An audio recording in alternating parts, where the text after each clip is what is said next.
अष्टाध्यायी कक्षार्थं स्वागतं सर्वेभ्यः। कक्षां मङ्गलश्लोकैः आरभामहे। येनाक्षरसमां नाजमधिकं यमहेश्वरात् कृत्स्नो व्याकरणं प्रोक्तं तस्मै पाणिनये नमः। येन धौता गिरः पुंसां विमलैः शब्दवारिभिः तमश्चाज्ञानजं तस्मै पाणिनये नमः। वाक्यकारं वररुचिं भाष्यकारं पतञ्जलिम् पाणिनिं सूत्रकारं च प्रणतोऽस्मि मुनित्रयम्। तृतीयपादस्य अभ्यासं कुर्मः। ये अभ्यासं कर्तुम् इच्छन्ति कृपया हस्तम् उन्नयन्तु। प्रथमशतस्य सम्यक् अभ्यासः कृतः।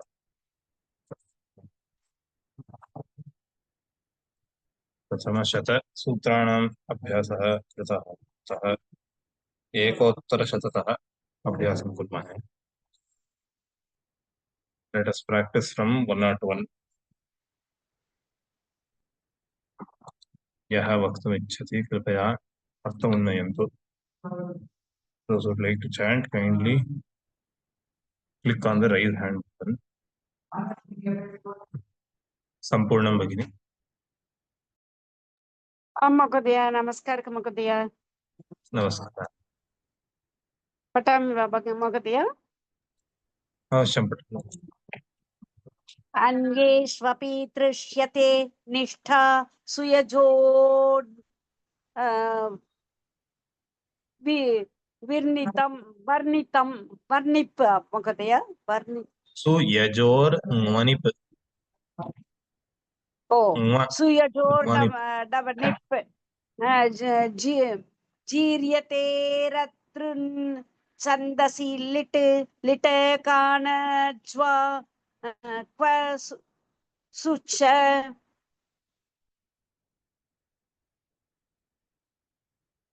भाषायां सदवस स्रवः उपेयिवाननाश्वान नूछानश्च लुङ् अनद्यतने लङ् अभिज्ञानवचने लृट् लृट् अभिज्ञानवचने यादि विभाषा शाखा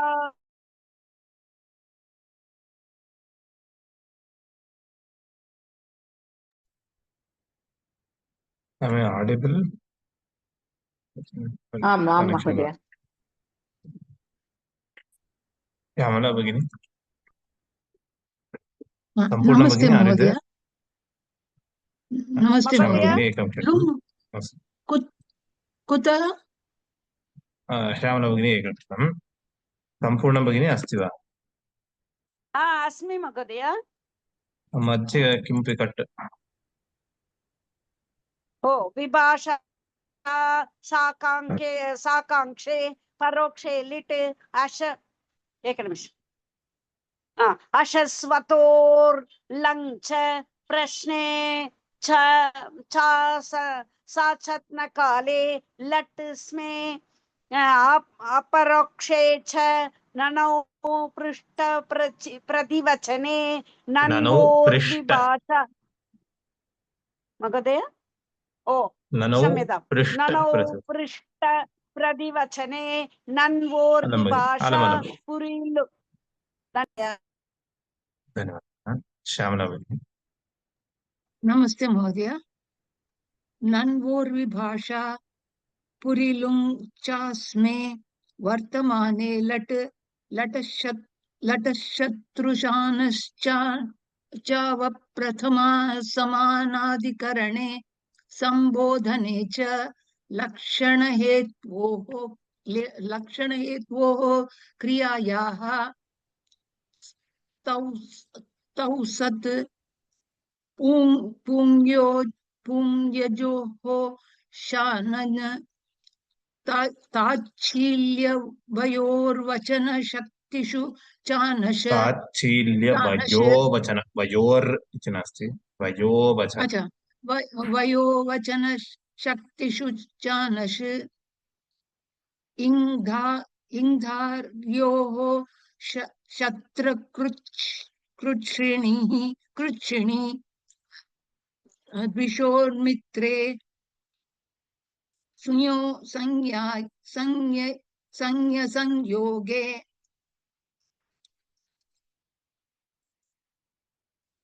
अर्हः प्रशंसायाम् आक्वेस्तशील तद् तद्धर्मतस्तादुकारिषु तृन् अलङ्कृन्नारङ्कृन् ओके अलङ्कृन् निराकृन् प्रजनोत्पचोत्पतोन् मदरुच्य पत्र प्रवृत्तु वृद्धु सहचर इष्णुच नेश्छन्दसि भुवश्च ग्लादिश्च नसुः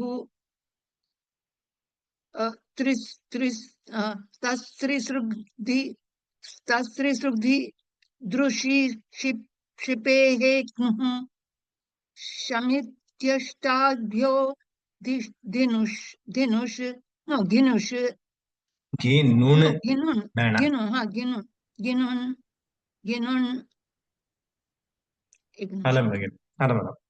अस्तु धन्यवादः महोदय संधाल पद्मावती राम राम महोदय समित्यष्टाभ्यो घिनुन् सपृचानुरुदाङ्यमाङ्यस परिस्तृ संसृज परिदेवि संज्वर परिक्षिप परिरट परिवद परिदह परिमुह दुषद्रुह दुषद्विष दुह युजा क्रीड विविच त्यज रज भजाति चरापचरामृषाभ्याहनश्च सम्यक् वा महोदय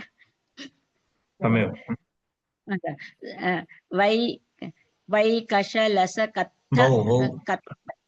वौ कशलस कत्त स्रम्भः अपेचलशः प्रे लपस्रुद्रुमतवदवसः निन्दहिंस क्लिश खाद विनाश परिक्षिप परिरट परिवा दिव्य भाषा सूयो देवी कृशोश्चोपसर्गे चलन शब्दार्थाद कर्मकाद्युच् चलन शब्दार्थ कर्मकाद्युच् अनुदात्ते तस्य हलादेः जुचङ्क्रम्य दन्द्रम्य स्रुगृदि ज्वल सुचलश पदः कृदमण्डार्तेभ्यश्च न यः सूददीपदीक्षश्च लशपतपदस्ताभूवृषहनकमगमश्रूभ्य ऊकन् जल्पभिक्षकुट्टलुण्ट उरुडः शाकन्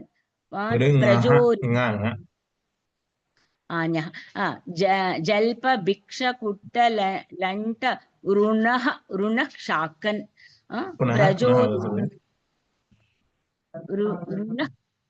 शाकन् प्रजोदिनिः जिदृक्षि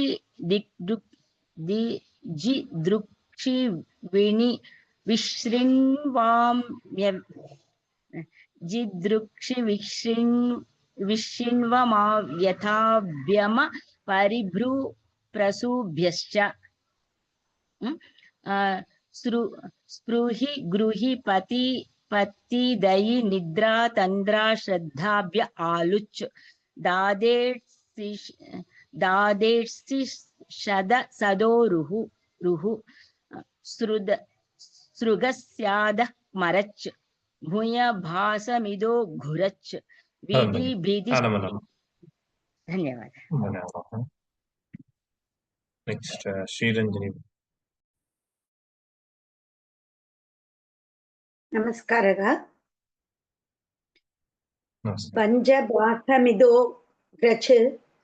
पञ्चभासमिदो घ्रच विधिभिदिच्छिदे करच् विधिविधिच्छिदे कुरच इन्नरि इन्न इन्नस्जि इन्नस् इन्नस् इन्नस्जि सर्तिभ्य करच करप क्वरप क्वरप इन्नस्जि सर्तिभ्य क्वरप गत्वरश्च जागुरूकः यजजपदशां यङ्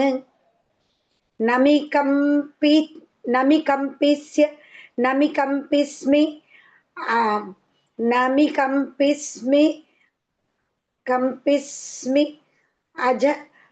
अजसकम्पहिंस दीपो रः सनाशं सभीक्ष उहु विन्दुरिसृः क्याच्छन्दसि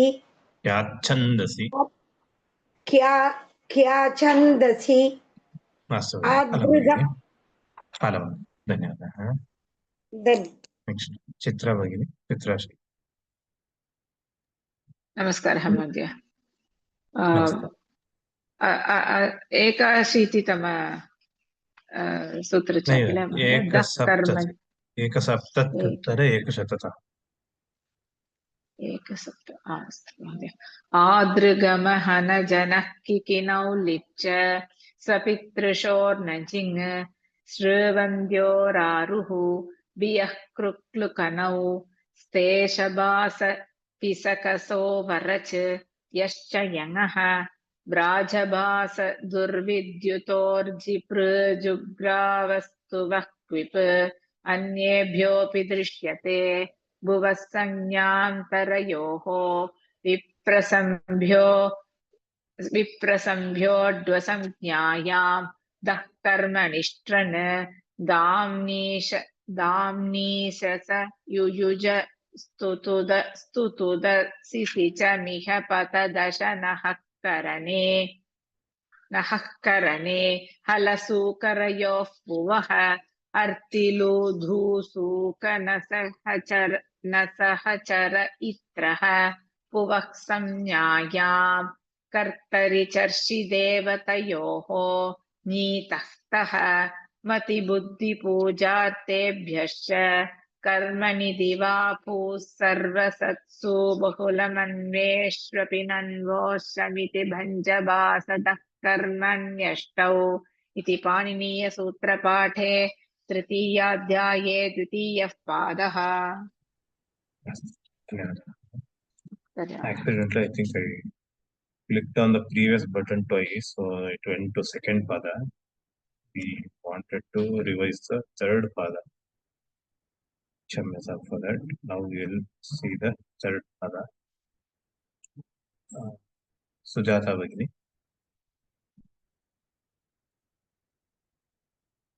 नमस्ते महोदय। नमस्कारः। इच्छा अप्रत्ययात् गुरोश्च हलः षिद्भिधा दिभ्योऽङ् चिन्तिपूजिकथिकुम्भि चर्चश्च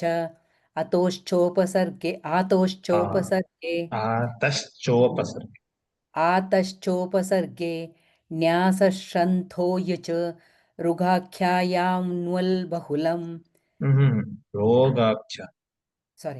रोगाख्यायाम्न्वल्बहुलं संज्ञायां विभाषाख्यानपरिप्रश्नयोरिञ्च पर्यायार्हणोत्पत्तिषुन्वच आक्रोशेनैयनिः कृत्यल्युटो बहुलं नपुंसके भावेक्तः ल्युच्च कर्मणि च येन संस्पर्शात् कर्तुशरीरसुखं करणाधिकरणयोश्च पुंसि संज्ञायाङ्गः प्रायेण गोचरसञ्चरवहव्रजव्यजापणनिगमाश्च अवेतृस्त्रोर्घञ हलश्च।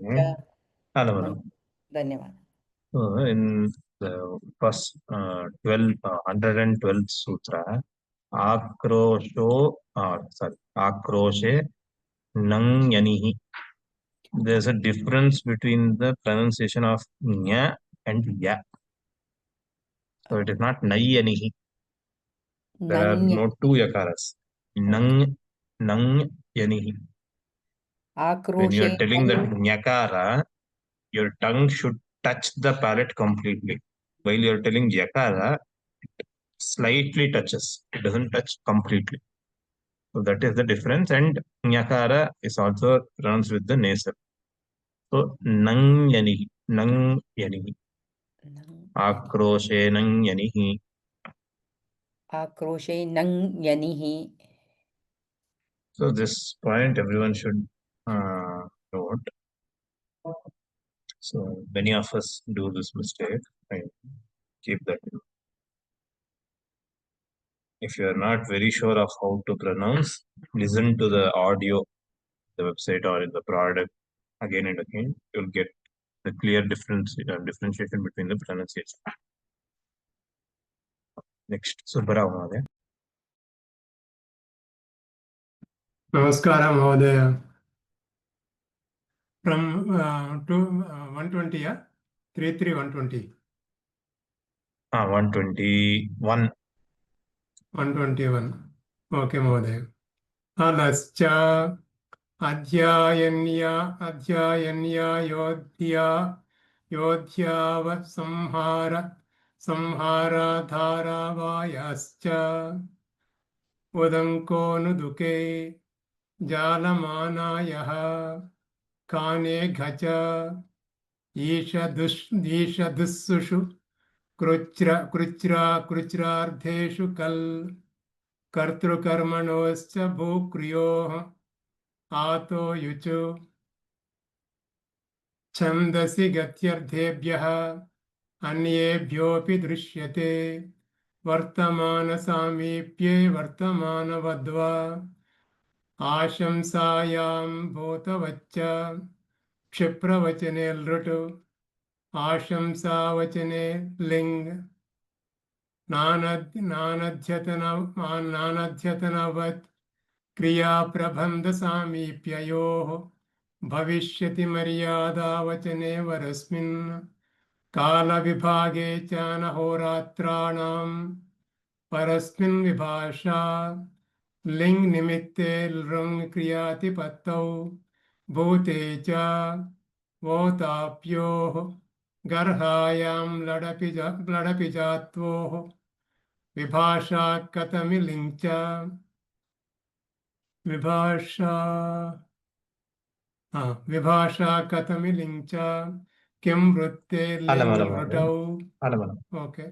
Okay, Mahodaya. Namaskara. Umameshwara. नमस्कार महोदय श्रूयते वा Namaskara. सम्यक् श्रूयते वा श्रूयते. कुतः पठनीयं भूताभ्यः किं महोदय? किवृत्ते लिङ्गृतौ ततः पठनीयं सम्यक् न श्रूयते. किमुक्तम्? किवृत्ते लिङ्गृतौ ततः पठनीयं ततः आमां सत्यम्. ॐ श्रीगुरुभ्यो नमः किवृत्ते लिङ्गृतौ अनवकृत्तमर्षयोर्किंवृत्तेऽपि किङ्किलाश्चर्थेषु लृट् जातयदोर्लिङ् यच्च यत्रयोः गर्भायाञ्च चित्रीकरणे च शेषे लिङ्गदो उताप्योः समर्थयोर्लिङ्ग कामप्रवेदने कच्चित् संभावनेलमिति चेत् सिद्धाप्रयोगे विभाषा धातौ संभावनवचने यदि हेतुहेतुमतोर्लिङ् इच्छार्थेषु लिङ्गोटौ समानकर्तृकेषु तुमन् लिङ् च इच्छार्थेभ्यो विभाषा इच्छाच्च लिङ्चेद्धमो भूत्तिके स्मेनोत् अधीष्टे च कालसमयवेलासु तुमन् लिङ् यदि अर्हे धन्यवादः. Next is Shyamala. Sorry, Shyamala. Srividya. Those who have chanted, kindly unclick the raise hand button. Srividya. Ram Ram Ram. Ram. Have memorized? Yeah, I have memorized. Which pada? Third pada. Third pada, entire pada you have memorized, is it? Yeah. Okay. Start from the last. Mottare langcha magilung tiktau cha sanjnayam ashishiling lotau shakiling cha krityascha आवश्यकाधमर्ण्ययोर्निनिः अर्हे कृत्यत्रिचश्च लिङ् यदि लिङ् निमित्ते लिङ्निमित्ते लिङ्क्रियातिपत्तौ भूते च वोताप्योः गर्हायां लडपि जात्वोः if you have to tell backwards.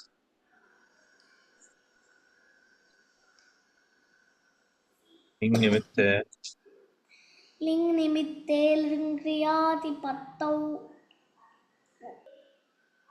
लिङ्निमित्ते Okay, what is the sutra number of लिङ्निमित्ते? 139.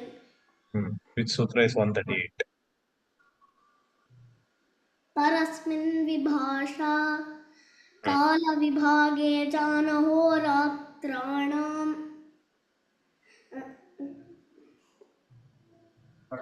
जालमानाजः. जालमानाय Tell the next sutras.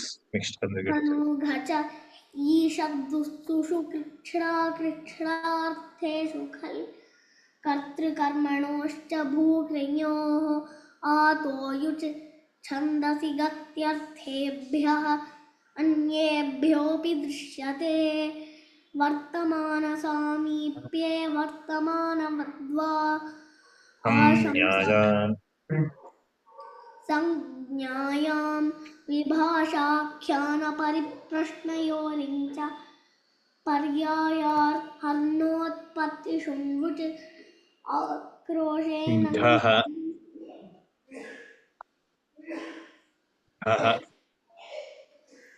Again, I don't know.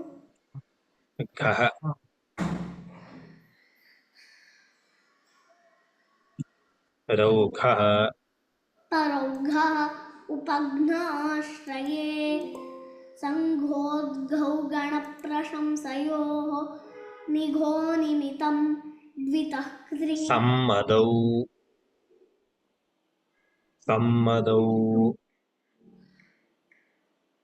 प्रमदसम्मदौ हर्षे समुदो रजः पशुषु अक्षेषु ग्लहः प्रजने सर्तेः आच्छादने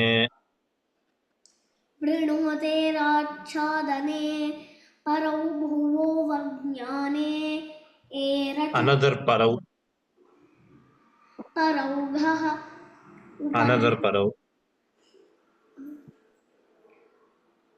परौ भुवो वज्ञाने Erach that is the first one you tell परौ यज्ञे next नौ next sutra उदिष्टयति औतिपु ध्रुवः यज्ञे समिस्तुवः प्रेस्त्रो यज्ञे प्रथमेव भावे अकर्तरि चकारके संज्ञायां चेरस्तेजे हस्तादाने चेरस्तेये 72nd sutra वस्संप्रसारणं चन्यभ्युपविशु 88 द्वितः त्रिः त्वितोऽथुच यजयाचयत विच्छप्रच्छरक्षोणं स्वपो 86 संघोद्घौ गणप्रशंसयोः निघो 97. ऊति ऊति जूति साति हेति कीर्तयश्च व्रजयजोर्भावेक्यप् संज्ञायां समजनिषद निपतमनविद शुंशीं भृङ्गिणः कृञश्च च इच्छा अप्रत्ययात् गुरोश्च 115.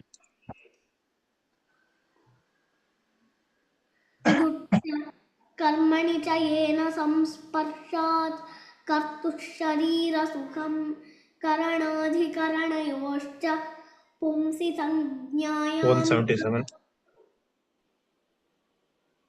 again 177. there is no 177. Okay. 176.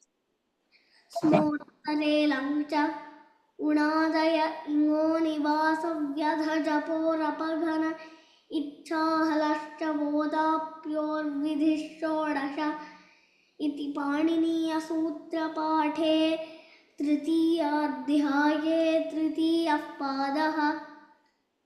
So in the last line, Unadaja Imo Nivasa Vyathachaporapaghanechchahalascha. When you are telling together, let us have a Ghanecha. Okay. Well recited. Dhanyawadaha. Oh, sorry. अपघनेच्छाहलश्च वोताप्योर्विधिः षोडश इति पाणिनीय. Just a minute.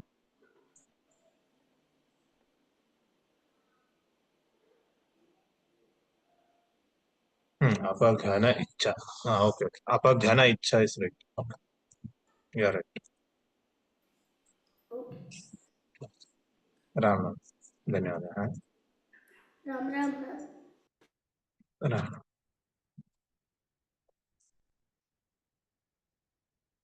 Anyone else would like to chant? Any raise your hand? Anuradha Bagini. आचार्य. राम राम राम. कुत्र? राम. शततः पदा. इच्छा अप्रत्ययात् गुरोश्च हलः षिद्भिदादिभ्योऽङ्ग चिन्ति पूजित कथि कुम्भि चर्चश्च आतश्चोपसर्गे न्यासश्रन्थो युच् रोगाख्यायां नुल् बहुलं संज्ञायां विभाषाख्यान परिप्रश्नयोर रियश्च पर्यायार Rincha. It is not Rinyascha. Rincha. रिंच विभाषाख्यान परिप्रश्नो रिंच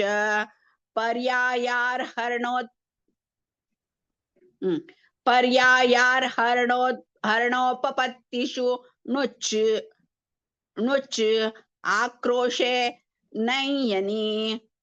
सम्यक् वा? नय्यनि कृत्यलुटो बहुलं. Yakarah iva. Take some time. Nya, this is different. Yeah, this is different. And we have this. This is nya. Nya. This is different. All three are different letters. Nya, ya, nya. This is Anunasika Yak. Okay, you are telling either this or this. It is nang. Nya. Cha cha ja ja nya.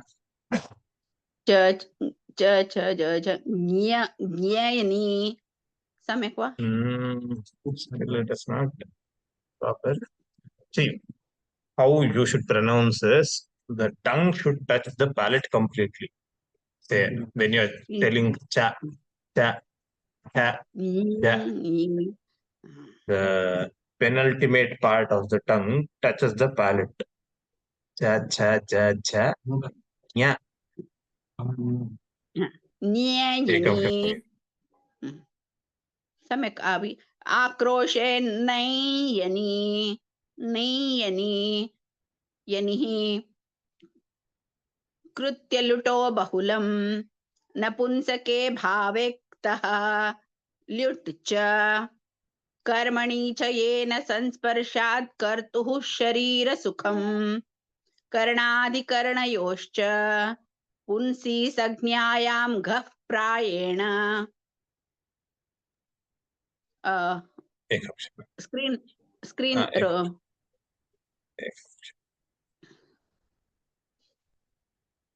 गोचर संचर वह व्रज व्यजापण निगमाश्च अवेत्रूस्त्रोर्घै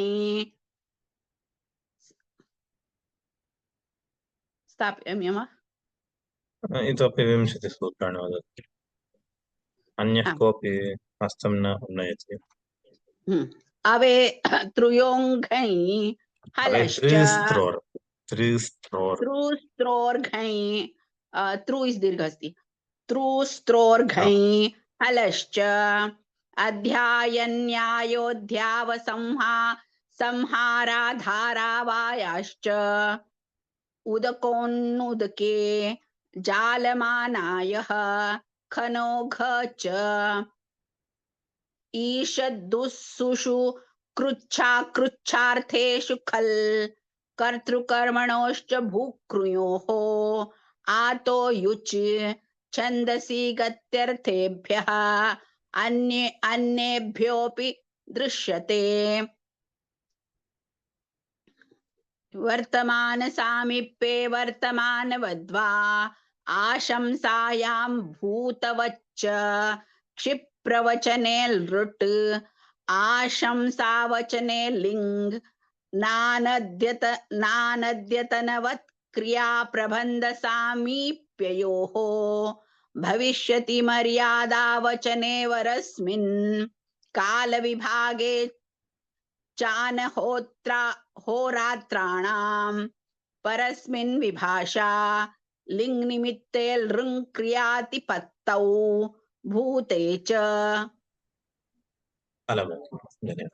धन्यवाद वेंकटरामन महोदय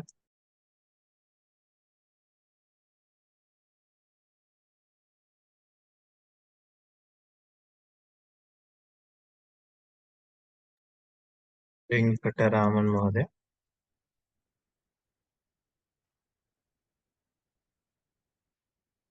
नमस्ते महोदय नमस्कारः कुतः 141 पोताप्योः गर्ह्यां लडपिजात्वोः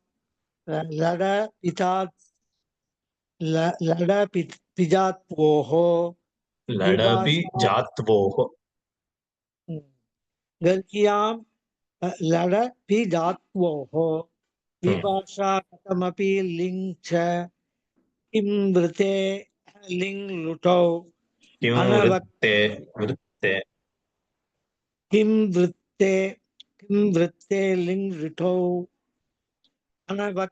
अनवक्लृत्य मर्षयो रहिं वृत्तेऽपि किं किलास्त्य तेषु लुट् जातुयदोर्लिङ् यच्च यत्रयोः गर्हायाञ्च चित्रीकरणे च शेषे लुड् यदो उताप्योः समर्थयोर्लिङ् कामप्रवेदन कच्चिन्ति संभावने कामप्रवेदने कच्चिति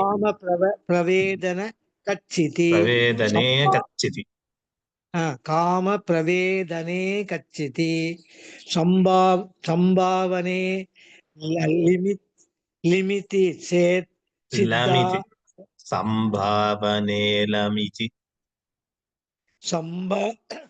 संभावने लमिति चेत् सिद्धा प्रयोगे विभाषा धातौ संभावना वचने यदि हेतु हेतु मतो लिंग इच्छा धन्यवादः अलम् धन्यवाद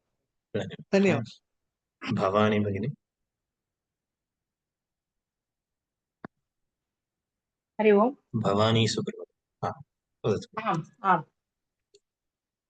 इच्छार्थेषु लिङ् लोटौ समानकर्तृकेषु तुमुन् लिङ्गच्छ इच्छार्थेभ्यो विभाषा वर्तमाने क्षम्यतां लिङ् च इच्छार्थेभ्यो विभाषा वर्तमाने विधिनिमन्त्रणामन्त्राण आदिष्ट सम्प्रश्ना प्रार्थनेषु लिङ् लोट् च प्रैषादिसर्गप्राप्तकालेषु कृत्याश्च लिङ् चोद्व मौहूर्तिके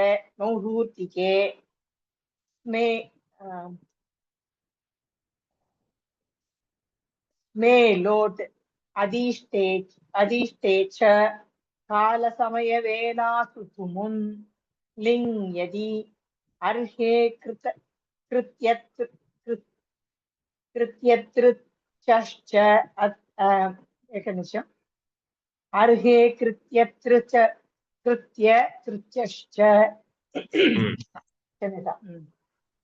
आवश्यकादमर्ण्ययोर्निः कृत्याश्च शकी लिङ् च आशिषी लिङ् लोटौ तिक् तिक्षौ च संज्ञायां माङी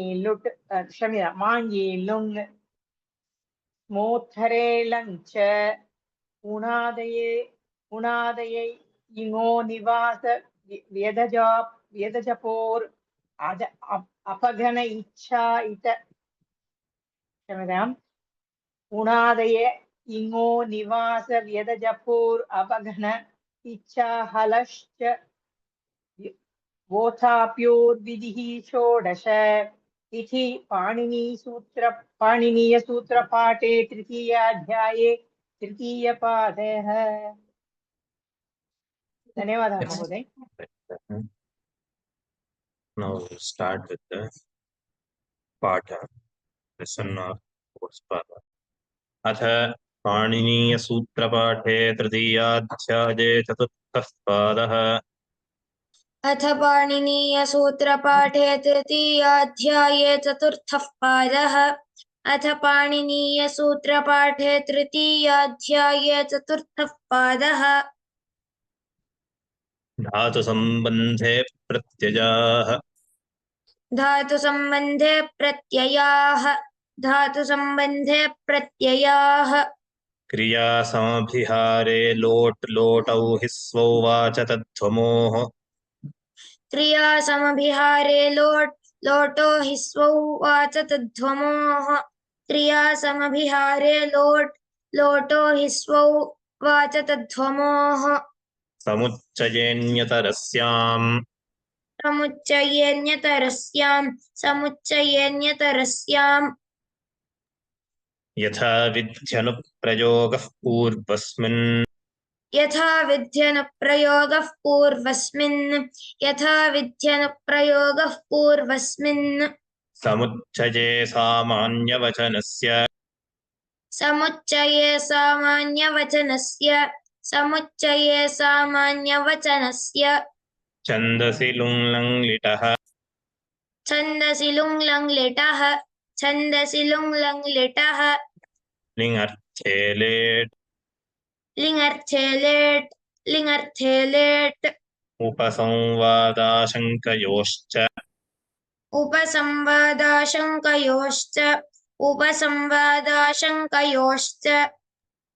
तुमर्थे से सेन से सेन् कसे। तुमर्थे से सेन से सेन् से कसे नथ्यै अध्यै अद्धीन् कथ्यै कथ्यैन् शथ्यै शथ्यीन् तवै तवेन् तवेनः। तुमर्थे से सेन से सेन् से कसे नथ्यै अध्यैन् कथ्यै कथ्यैन् शथ्यै शथ्यैन् तवै तवेन् तवेनः। तुमर्थे सेन सेन क्षे कसेन ध्यै यध्यै कध्यै कध्यैं छध्यै शध्यैं तवै तवें तवेनः प्रजैरोहिष्यै अव्यथिष्यै प्रयैरोहिष्यै अव्यथिष्यै प्रयैरोहिष्यै अव्यथिष्यै दृशे विख्ये च दृशे विख्ये च दृशे विख्ये च शकिनमुल्कमुलौ शकिनमुल्कमुलौ ईश्वरेतो सुन्कसुनौ ईश्वरेतो सुन्कसुनौ कृत्याच्छे तवैकेन्केन्यत्वनः कृत्यार्थे तवैकेन्केन्यत्वनः कृत्यार्थे तवैकेन्केन्यत्वनः अवचक्षे च अवचक्षे च भावलक्षणे स्थेन्क्विङ्वधिचरिहुतमिजनिभ्यस्तोऽसुन् भावलक्षणे स्थेन् क्रीवदिचरिहुतमिजनिभ्यस्तोऽसुन् भावलक्षणे स्थेन् क्रीवदिचरिहुतमिजनिभ्यस्तोऽसुन् त्रिपितृदोः कसुन् श्रीपितृदोः कसुन्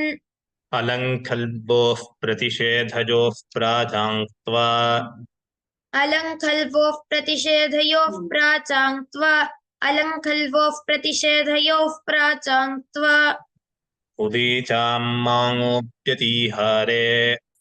उदीचाम्माङोऽप्यतिहारे उदीचां व्यतिहारे परावरयोगे च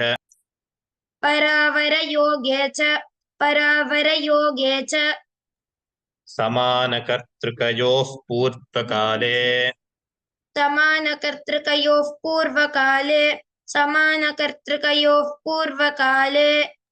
आभीक्ष्ण्येण मुल्च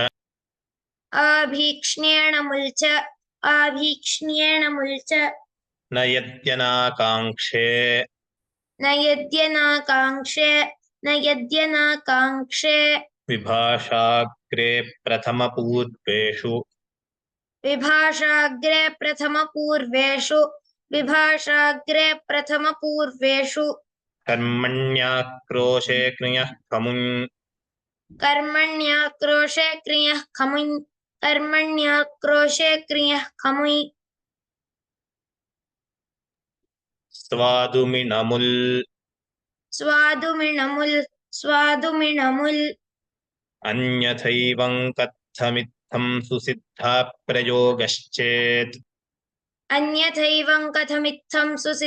प्रयोगश्चेत् अन्यथैवं कथमित्थं सुसिद्धा प्रयोगश्चेत् यथा तथयोरसूया प्रतिवचने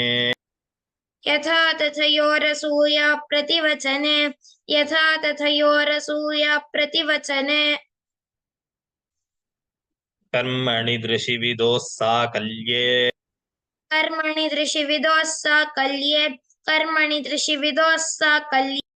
यावति नैव न श्रुतं पुनः वदतु कर्मणि दृशिविदोः साकल्ये यावति विन्दजीवोः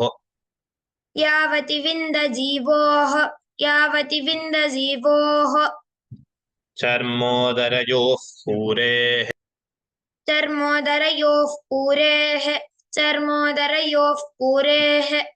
वर्षप्रमाण ऊलोपश्चास्यान्यतरस्याम्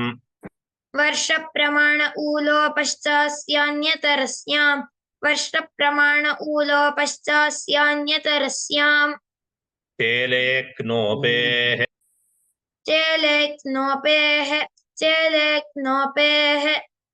निमूलसमूलयोः कषः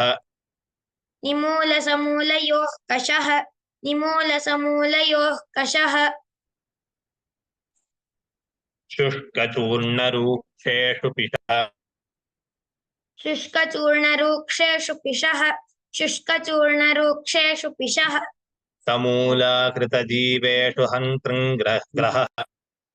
समूलाकृतजीवेषु हन्कृङ्ग्रहः समूलाकृतजीवेषु हन्ति ग्रहः करणे हनः करणे हनः करणे हनः स्नेहने पिशः स्नेहने पिशः स्नेहने पिशः हस्ते वर्तिग्रहोः हस्ते वर्तिग्रहोः हस्ते वर्तिग्रहोः स्वे पुषः स्वे पुषः स्वे पुषः अधिकरणे बन्धः अधिकरणे बन्धः अधिकरणे बन्धः संज्ञायाम् संज्ञायाम् कर्त्रोर्जीवपुरुषयोर्नशिबहोः कर्त्रोर्जीवपुरुषयोर्नशिबहोः कर्त्रोर्जीवपुरुषयोर्नशिबहोः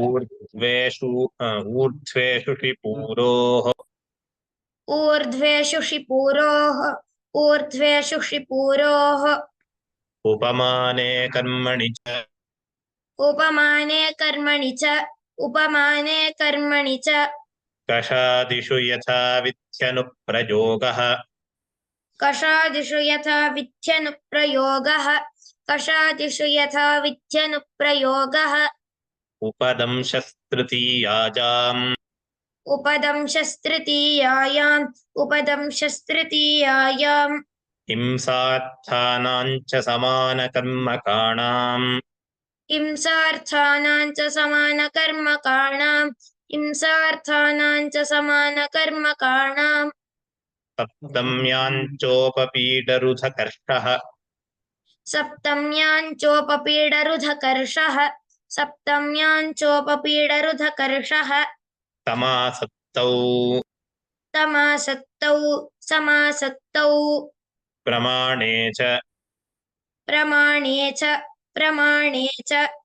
अपादाने परीप्सायाम् अपादाने परीप्सायाम् द्वितीयायाञ्च द्वितीयायाञ्च स्वाङ्गे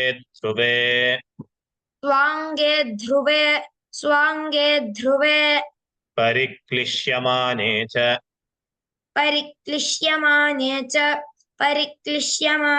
च विशिपतिपदि स्कन्दां व्याप्यमाना सेव्यमानयोः विशिपतिपदि स्कन्दां व्याप्यमाना सेव्यमानयोः विशिपतिपदि स्कन्दां व्याप्यमाना सेव्यमानयोः अस्य तितृशोः क्रियान्तरे कालेषु अस्य तितृशोः क्रियान्तरे कालेषु नाम्न्यादिशिग्रहोः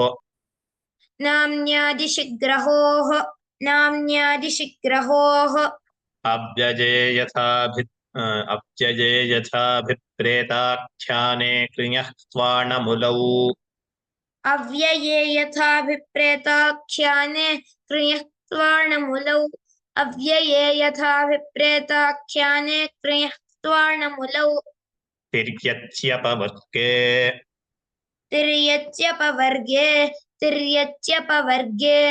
स्वाङ्गे तस्प्रत्यये कृभ्वोः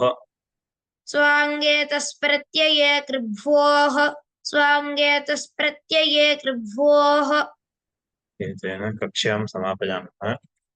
So we are nearing the end of the third chapter. Most probably by the next week we will finish the fourth pada. We'll see if we require to take extra classes for the practice sessions. But kindly practice and come. Already we have we are nearing the end. So the assessment will also be within 1 month from the last class.